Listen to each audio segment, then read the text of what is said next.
Senhor presidente, deputado Manuel Duca da Silveira, senhores deputados e deputadas, deputada Eliane, eu não vou comentar ainda o episódio do retorno, ou possível retorno do senhor Teodorico Menezes ao Tribunal de Contas do Estado agora. E estou agendando, e aí eu falei já com alguns deputados, para nós irmos ao Ministério Público Estadual, amanhã pela manhã, porque nós sabemos que a Procap já encerrou a ação, as investigações acerca desse escândalo dos banheiros, e eu estou em contato agora com a direção do Ministério Público, que é o doutor Ricardo Machado, para que ele nos receba amanhã em comissão. Porque o retorno de Teodorico Menezes ao Tribunal de Contas do Estado do Ceará representa uma afronta à moralidade pública. Acho até que ele está no seu papel.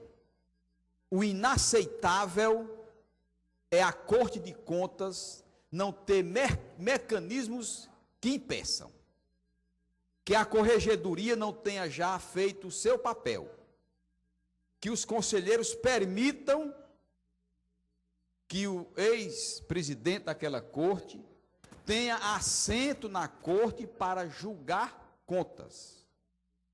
Em países sérios, o caso do senhor Teodorico Menezes, deputado Nenê Coelho, era perda do cargo,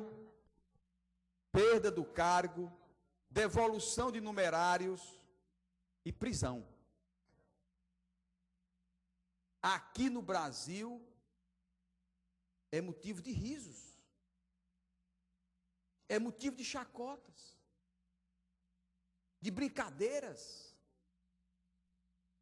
O retorno do ex-presidente Teodorico Menezes ao Tribunal de Contas é tapa na cara de todos os cearenses. Eu não posso negar do apreço que tenho aqui ao Theo Menezes, ao filho dele. Gosto demais do Theo. É um cidadão afável, carinhoso com todos nós, cortês. Então, é uma relação de convivência diária. E eu sei distinguir perfeitamente um do outro, e não quero aqui falar de processo. Como pessoa, sei distinguir perfeitamente um do outro, o companheiro com quem vivo aqui, convivo todos os dias, colega nosso, deputado. Então, é uma convivência de fraternidade, de irmandade. Agora, isso não me tira o direito de comentar a minha repugnância pelos atos que todos os indícios indicam terem sido praticados pelo ex-conselheiro. Então, eu estou pedindo quando puder, aos deputados que amanhã compareçam, se o doutor Ricardo Machado puder nos receber pela manhã, para nós tratarmos especificamente do inquérito da Procap, onde já tudo foi feito, e nós estivemos lá com outros deputados, o deputado Fernando Hugo, deputado Eliane Novaes, deputado Roberto Mesquita, tudo se transformando em provas e que o processo será encaminhado ao STJ. Então, amanhã, deputado Eliane, deputado Roberto Mesquita, deputado Fernando Hugo, já conversei com todos os dois, para nós irmos ao Ministério Público Estadual, especificamente para falar com o Procurador-Geral de Justiça do Estado do Ceará. Eu vou tecer um outro assunto, deputado Eliane, por isso que eu vou passar uma parte da Vossa Excelência logo agora, porque também é sobre o Tribunal de Contas. Com certeza, deputada. Eu só queria dizer que a deputada Fernanda acabou de me ligar também, que já se sente convidada e quer nos acompanhar aí nessa visita no Tribunal de Contas amanhã. E que é uma vergonha, deputado Heitor Ferrer. A sociedade hoje está envergonhada desse acontecimento e a imagem do TCE, que nós estamos aqui tentando reconstruir, acompanhando esse processo, hoje amanhece mais maculada ainda, sem credibilidade pelo retorno do senhor Teodorico. Então, é lastimável e nós precisamos tomar atitude enérgica, e essa visita, com certeza, deputado Heitor, nos honra estar amanhã lá para poder acompanhar e dizer que isso não pode virar pizza, isso não pode ser mais um momento no Brasil e no Ceará que fica sem resposta. Muito obrigada. deputado. Permite uma parte, deputado Heitor? Muito rapidamente, queria apenas, Lula Moraes. dizer que a partir de agora, se houver o retorno do presidente, do ex-presidente à Corte de Contas, já comuniquei ao gabinete que nenhum pedido de informação irá para o tribunal, nenhum pedido de auditoria irá para o tribunal, nada mais ligará o nosso gabinete ao Tribunal de Contas. Ele será riscado como órgão público dentro do nosso exercício parlamentar. Tem que fechar as portas, deputado. Ele não mais existirá como órgão independente e autônomo, como órgão auxiliar deste poder para o nosso gabinete. Deputado Lula Moraes. Rapidamente, eu sei que Vossa Excelência está necessitando usar o tempo para outro assunto, mas eu concordo com Vossa Excelência, acho que é uma afronta à sociedade essa situação, ainda mais que os relatórios que foram concluídos pela controladoria do governo estadual do Estado do Ceará, não é do governo do Estado do Ceará, a controladoria, observou que do conjunto dos banheiros que foram visitados nos mais diferentes estados, apenas havia problema nos da região de Cascavel, Pacajus, Chorozinho. Portanto, é importante, inclusive, que nós tenhamos na Assembleia, já que Vossas Excelências pilotaram esse assunto, que pudéssemos ouvir o resultado deste trabalho, para que nós limpemos aquelas associações que ficaram até um pouco atingidas pelos discursos aqui proferidos, para que nós possamos passar limpo e identificar exatamente onde esteve e onde aconteceu problemas com relação aos banheiros daquele período. Muito obrigado, Vossa Excelência. Pertinente demais, deputado, o pronunciamento de Vossa Excelência acerca do assunto. Mas deputado Heitor, quero parabenizar o deputado Lula pela lucidez como Vossa Excelência se externou e foi de maneira muito didática. O assunto é outro, mas não posso deixar de dar. Eu não poderia, eu me sentiria um pouco aqui mal se eu não desse aqui a minha opinião. Eu vejo Vossa Excelência ao falar, mas eu queria que Vossa Excelência incorporasse também o espírito dos que estão ali no TCE, daqueles procuradores, daqueles conselheiros.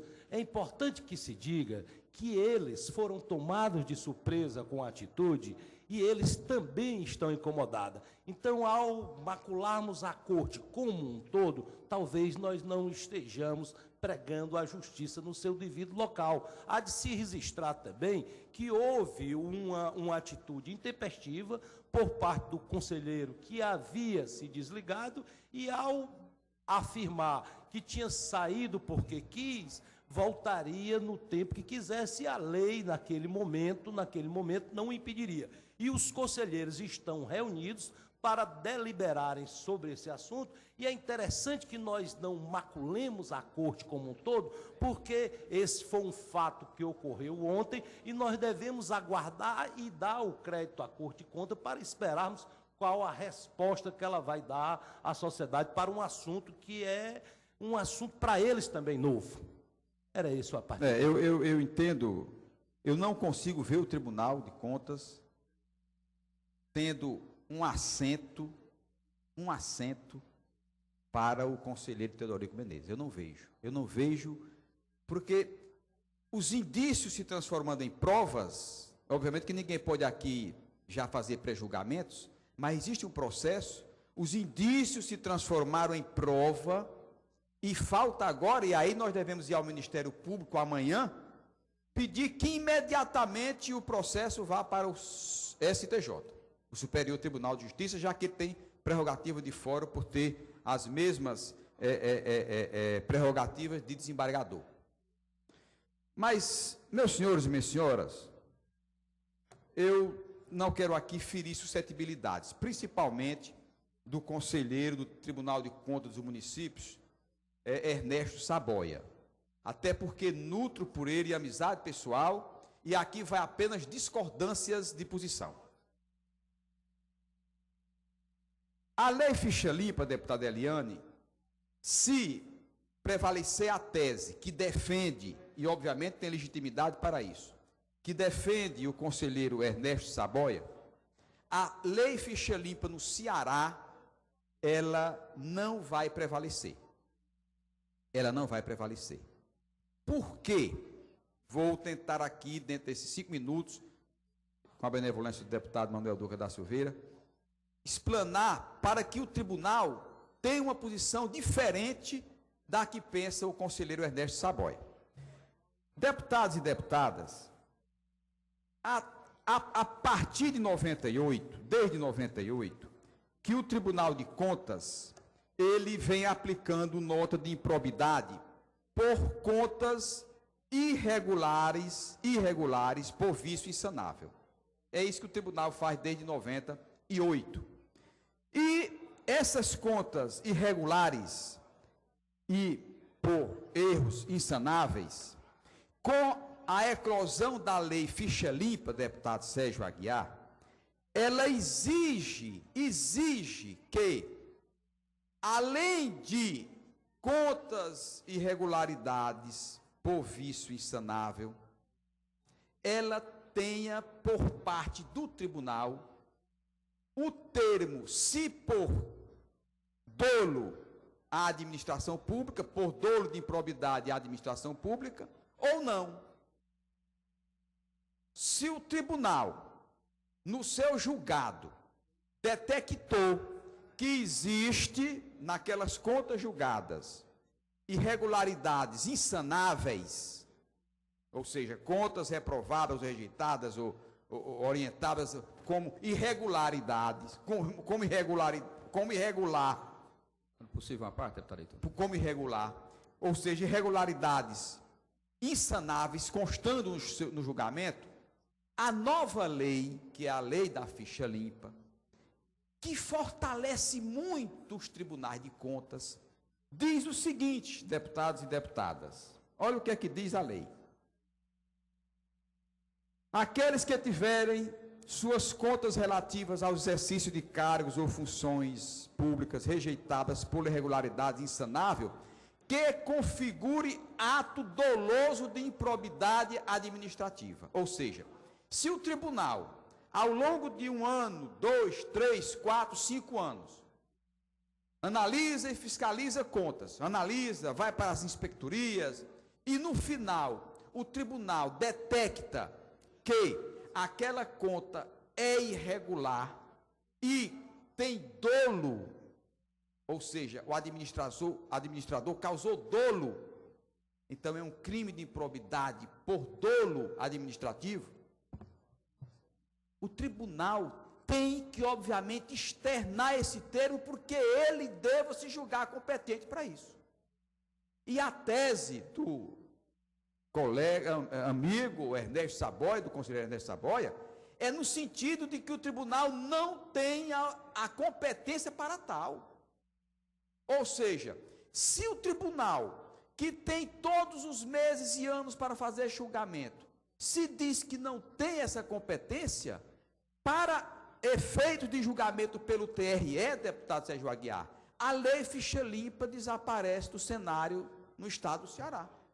Porque se você detecta contas julgada irregular por vício insanável, cabe ao conselheiro julgador, ao relator e ao pleno, definir se houve o que a nova lei diz, se configura ato doloso de improbidade administrativa. Ou seja, não tem porquê, nessas contas irregulares, rejeitadas por irregularidade insanável, não constar ou constar se existe dolo de improbidade administrativa. Ou seja, até para evitar injustiças, porque aquele que cometeu uma irregularidade formal, ele não pode estar dentro desses casos que tenha se configurado como ato doloso de improbidade administrativa.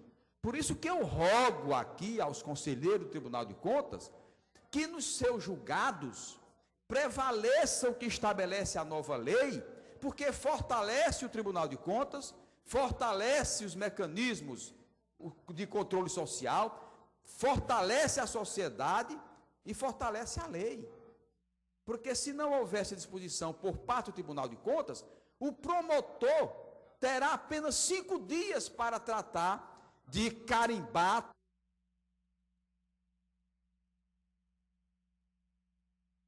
O promotor terá apenas 5 dias para catalogar se aquela conta irregular foi por dolo ou não. E aí, deputado Sérgio Aguiar, com certeza, pelo volume que os promotores de interior têm, terminará por sepultar a lei ficha limpa no estado do Ceará. Portanto, eu lamento que essa seja a posição, e respeito, mas lamento, mas espero que os conselheiros tenham uma posição divergente da tese defendida pelo deputado Heitor,